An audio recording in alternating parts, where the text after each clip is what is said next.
ದೇಶದ ಹಲವು ಭಾಗಗಳಲ್ಲಿ ಮುಂದಿನ ಒಂದೆರಡು ದಿನಗಳ ಕಾಲ ಭಾರೀ ಮಳೆಯಾಗಲಿದೆ ಎಂದು ಭಾರತೀಯ ಹವಾಮಾನ ಇಲಾಖೆ ಮುನ್ಸೂಚನೆ ನೀಡಿದೆ.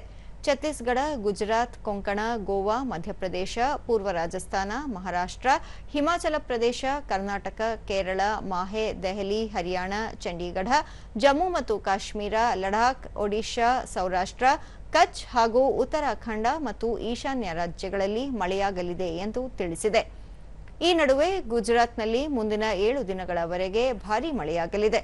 ನವಸಾರಿ, ವಲ್ಸದ್, ದಮನ್, ದಾದ್ರಾ ನಗರ್ ಹವೇಲಿ, ಭಾವನಗರ, ಅಮ್ರೇಲಿ, ಗಿರ್ ಸೋಮನಾಥ್, ದಿಯು ಸೇರಿದಂತೆ ಹಲವು ಭಾಗಗಳಲ್ಲಿ ಭಾರೀ ಮಳೆಯಾಗುವ ಸಾಧ್ಯತೆ ಇರುವ ಹಿನ್ನೆಲೆಯಲ್ಲಿ ರೆಡ್ ಅಲರ್ಟ್ ಘೋಷಿಸಲಾಗಿದೆ.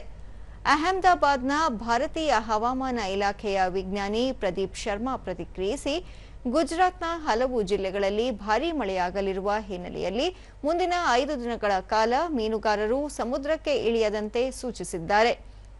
ಈ ನಡುವೆ ಗುಜರಾತ್ನ 76ಕ್ಕೂ ಅಧಿಕ ತಾಲೂಕುಗಳಲ್ಲಿ ಮಳೆಯಾಗಿದ್ದು, ಅಮ್ರೇಲಿಯ ರಾಜೂಲಾ ತಾಲೂಕಿನಲ್ಲಿ ಅತಿ ಹೆಚ್ಚು 8 ಇಂಚು ಮಳೆಯಾಗಿದೆ.